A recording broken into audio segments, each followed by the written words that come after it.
பங்காளி, காலையிலயும் அந்த பக்கம் மரத்துக்கடையில் காத்து வாங்குற மாதிரி தெரியுது. காத்து என்னத்த வாங்குறமாங்க போங்க. என்னங்க பங்காளி, மூஞ்சியெல்லாம் சொங்கி போய் கிடக்குதுங்க, என்னாச்சு? உங்களுக்கு தெரியாதாமாங்க, லவ் மேட்டர் தான் ஒரே பிரச்சனை. யோ, அது தெரிஞ்சதுதானுங்க. எங்க பிரச்சனை? நம்ம வீட்லயா பொண்ணு வீட்லயா?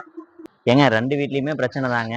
அவங்க வீட்லயும் ஒத்துக்க மாட்டேங்கிறாங்க, நம்ம வீட்டை பத்தி உங்களுக்கு தெரியுமே, ஆகவே ஆகாதுன்னு தலையில நிக்கிறாங்க. ஏனுங்க பங்காளி, பொண்ணு என்ன சொல்றாங்க? ஸ்ட்ராங்கா இருக்கிறாங்களா? அவ ஸ்ட்ராங்கா தான் இருக்கிறா, நமக்கு என்ன பண்றதுன்னு தெரிய மாட்டேங்குது. நம்மளை போட்டு நச்சுனா நமக்கு அப்படியே பைத்தியம் பிடிக்குது. ஒன்னும் பிரச்சனை இல்ல பங்காளி, பசங்க இருக்கிறானுயா. நாளைக்கு காலையில பொண்ணை தூக்குறோம், கல்யாணத்தை முடிக்கிறோம். யாரு வந்தாலும் நான் பாத்துக்கிறேன். சூப்பர் பங்கு. சரி, நான் அவட்ட சொல்றேன். ஹலோ, நான் இந்த மாதிரி நான் பசங்கிட்ட பேசினேன். நந்தகுமார் சொல்றேன், பசங்க இருக்காங்கம்மா, நாளைக்கு காலையில கல்யாணம் பண்ணிடலாம், ரெடியாரு. எங்கயா இரு கேட்டு சொல்றேன். பங்கு.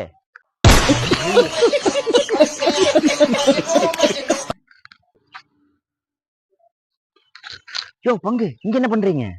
ஒரு நிமிஷம். என்னங்க, என்ன பிரச்சனை, என்னன்னு சொல்லுங்க. எங்க அப்பா வந்திருக்காரு, அவர் போட்டு இரு. அப்பாவா? அதுக்குதான் பயந்துக்கிட்டீங்களா? உங்களை நம்பி அவட்ட பேசி வச்சிருக்கேங்க. நண்பன் இருக்கா, உயிரை கொடுப்பான், இனிமே உனக்கு